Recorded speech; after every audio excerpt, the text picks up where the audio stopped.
Hello guys, I am going to show you my new app that I am working on. I will probably likely launch in the next 2 days. Just wanted to quickly run through the tech stack that I am working on, why I chose the tech stack, and show you the app itself. So let's get into it. So this is the app right here. What it does is find sponsors for YouTube creators. If you have a content in mind, some video in the pipeline, and you want to reach out to sponsors, but don't know which sponsors will be interested in your content, you can just type in the video name here. For example, if I am writing something like, so let's say I have a video planned in the AI space, and then I want to, I have a top AI tools for marketers, right? Or to make money. That's a good topic. Make money. And active in, let's say, last 6 months. Be generous, and it will give you the sponsors of the videos, similar content as well. So it's a good research tool as well. So the first search is going to take a while because it's actually going through OpenAI, contacting OpenAI and all that stuff. But here you have, we have a sponsor, the number of views. This is actually a trending video because it has 3 times the views as the number of subscribers, 3 times the subscriber count, almost 4 times. So you have all the most active sponsors. Seems InVideo is the most active sponsors in the last 6 months. So that's the app. And I want to quickly go through the technicalities of it, the stack. So I chose Next.js. I'm a PHP developer. I had no idea how Next.js worked, but it looked very similar to a full stack backend application because it's server-side rendered application. It can statically generate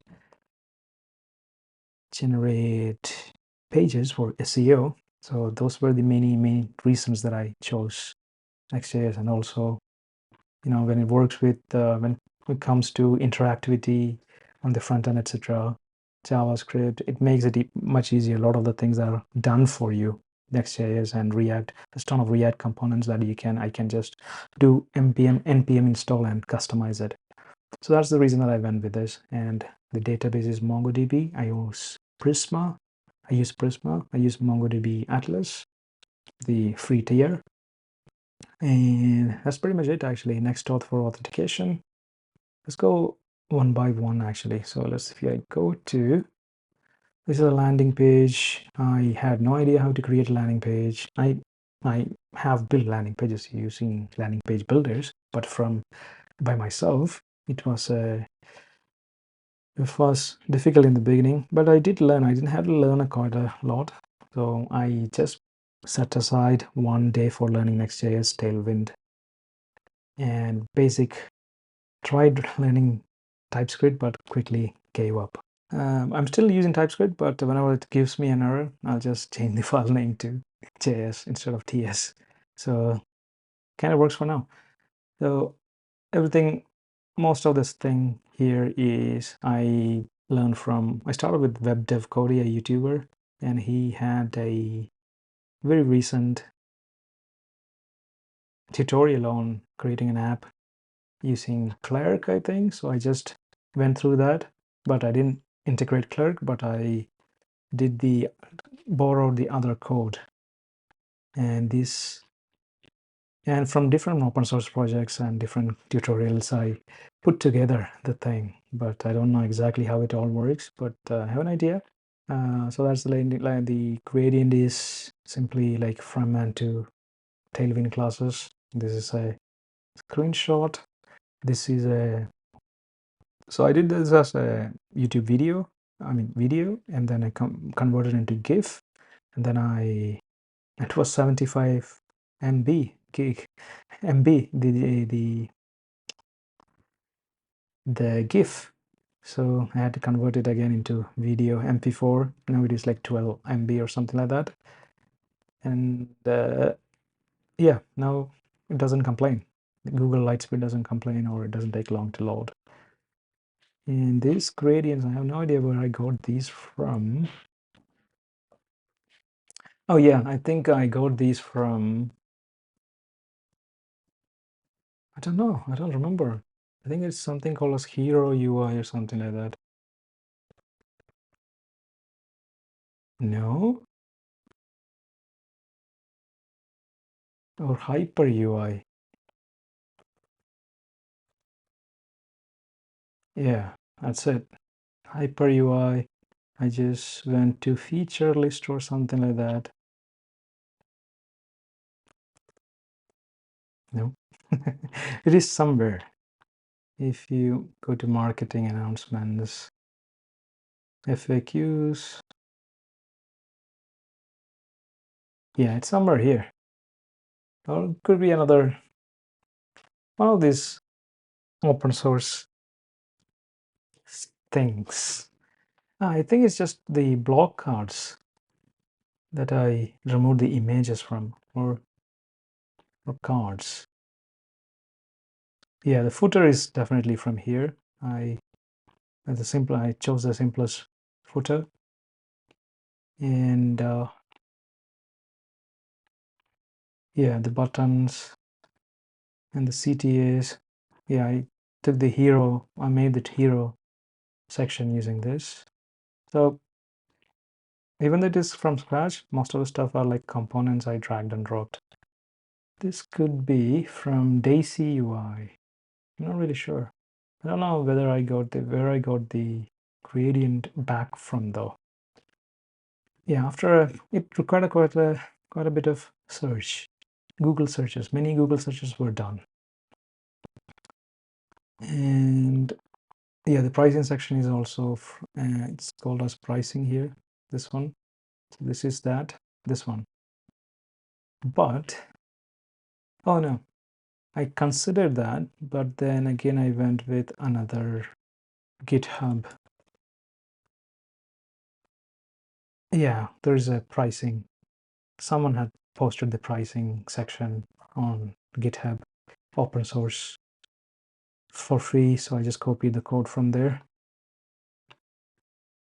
And that is basically it. And that just tries to go into a logged in, like authenticated route. And if you are not logged in, it will just redirect you to login. And if you don't have a, let's say,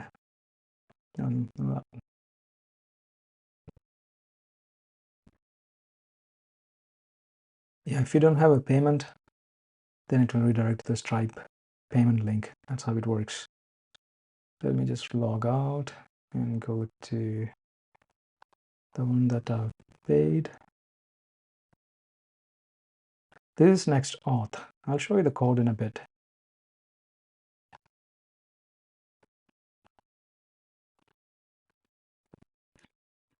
It's basically the landing page. And I do also have like a resources thing here, which is not linked into the main nav, but this is for SEO. I have everything. I'm not quite sure.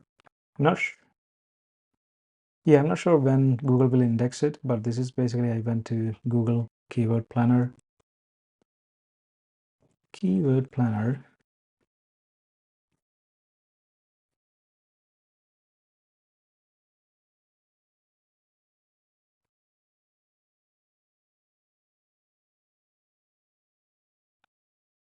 And then something like sponsor, get YouTube sponsor tips. If you do something like that in United States as well, and then you will get some long tail keywords. And what I do basically is that I'm creating a page for every single keyword and then posting it onto this page over here. So there are a few duplicate content. That's why I didn't link the link to this page in the main navigation, because I don't want users to see duplicate content, but it's actually targeting every long tail keyword, which is basically ChatGPT 4.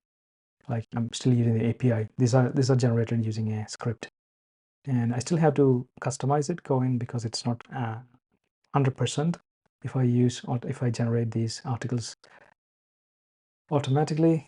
And all the SEO stuff is part of the Next.js examples. So if you go to Next.js,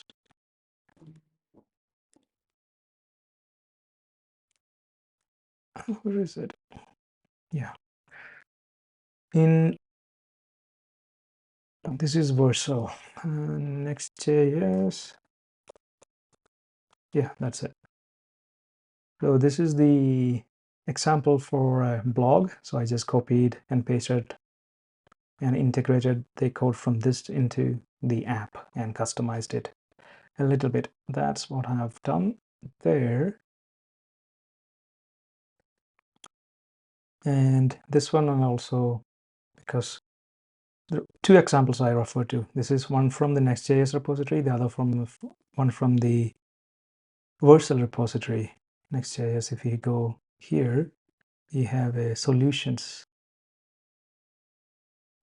not here. Vercel,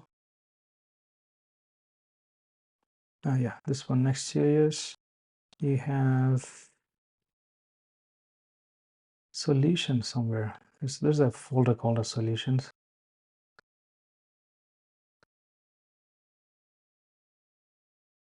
Huh. Yeah, somewhere under Next.js maybe.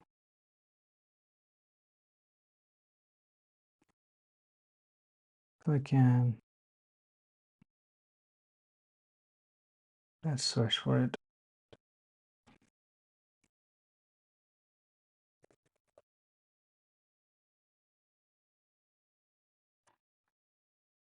Maybe I'm just hallucinating. It's not here. I can show you from the front end. So it is this one, Vercel portfolio starter package. It's hot here. And I'm too lazy to. Yeah, this is the portfolio. This is a blog example that I took. So I combined this one and the next, but the configuration wasn't really working. So I had to refer to the Next.js examples, the other repository, to get it working. So that's that. Maybe it's time to get into the code a little bit. I'll show you. So I'm using source directory. I started using TypeScript, not using anymore. I have, for the stuff that I copy paste, it's still in TypeScript because they know what they're doing. But if something doesn't work because of typer, I just rename the file to JS. And this is the blog page. This is a landing page. We have API, some Next.js stuff here. And this is the main heart of the application. That's for Open Graph. RSS is plainly just this bit here creates. So when you bring in the starter pack, you'll get all this already done for you. And also you get something called as for, I think if I do like OG, no, the other way.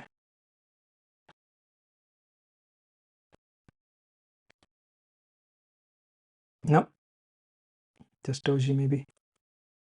Yeah, it will. This is for social sharing the image. So that's also for each individual.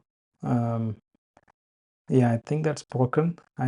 For each individual article also you can generate that open graph image using Next. I'll have to fix that. So that's that. And yeah, basically this is all Shadcn, the UI. I have a light mode as well, but I am not using it. I've disabled it because when I copied it from one of the tutorials, light mode was available. Anyway, everything is Shadcn, all the components. Oh yeah, these are all cards from Shadcn. Gradients, I can't still remember where I got that from. So, and I had no idea how to create the dashboard. So what I just did was I went to, if you go to Shadcn,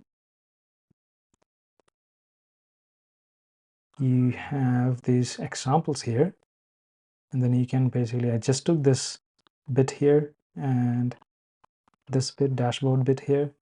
So I got I actually only used this one. Basically, I used the card structure, and I took the status and priority for these filters here. I don't know, I'll show you in a bit.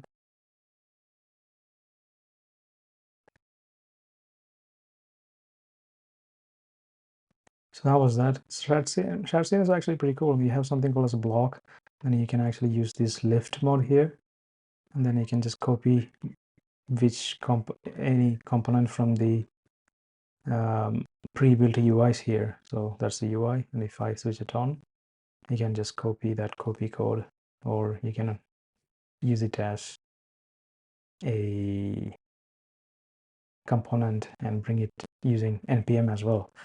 There's a magic to editing that v thing. I haven't tried it out. I just copy the code and manually paste it. So it's actually pretty cool. And that's pretty much it. Everything. And yeah, the blocks are statically generated, so you have a very high response time. I mean, very low response time, and hopefully that will please the lords at Google. Have I missed anything? Yeah, I haven't worked with I've worked with Node.js and Express before, but not with the Next.js.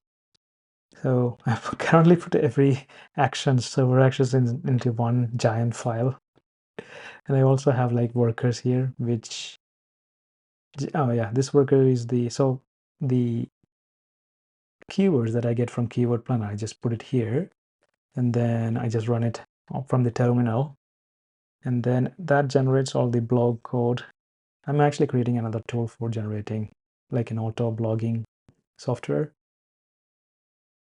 that will utilize this feature here. I'm going to take this out and integrate into that one.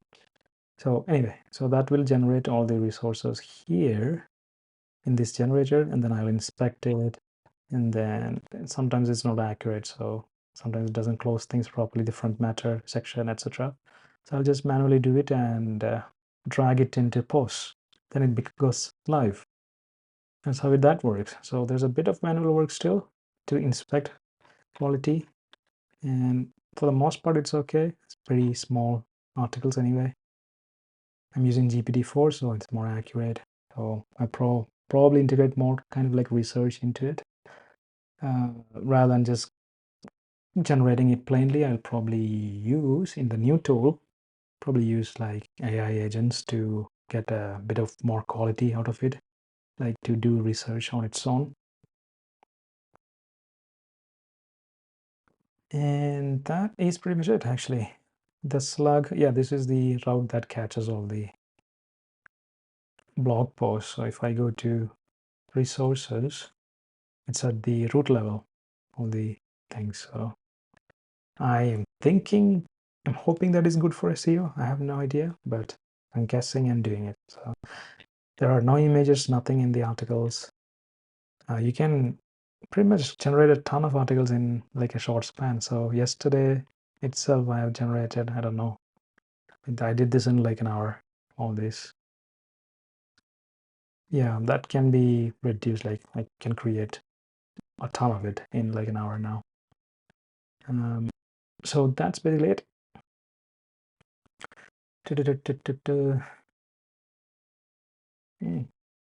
What's that?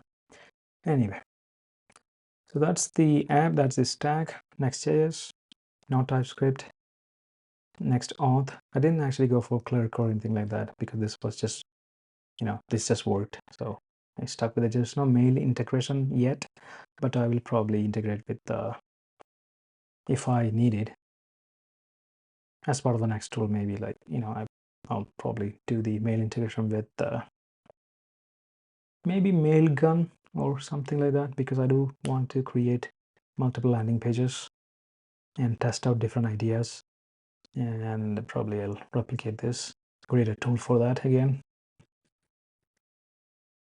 So that's basically it. Next.js, JavaScript, Prisma, Atlas, MongoDB. I do have like a search index as well, so it has a Atlas search feature, so it doesn't always hit the API.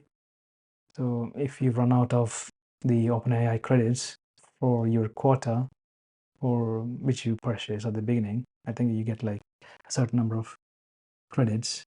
Otherwise, I'll run out of money if I don't limit it. Then it will start hitting the Atlas search database and see if it is covered by one of the workers. So the only exception to that, because the search here is real time and it takes a while as well. So if your credit runs out, you still have to have the ability to search in the cache and also using Atlas search. It's getting too complicated, so I won't go into the details of it. But that's pretty much it. I'll see you in the next video. If you have any questions or comments or anything you want, any doubts, you have any doubts, put it in the comments and I'll try to answer it. And let me know how the video is actually going, and maybe based on the feedback I can make adjustments. I'm not a very good presenter in front of video. I have a travel channel, so that's pretty much a raw channel, raw videos, raw travel vlogs. So the point is, I think I have a little bit of ADHD, so I can't stay focused. But yeah, so this is much more easier and tension-free, stress-free. So I'll start like this, but as I create more videos, this will get better, I promise you. See you in the next one.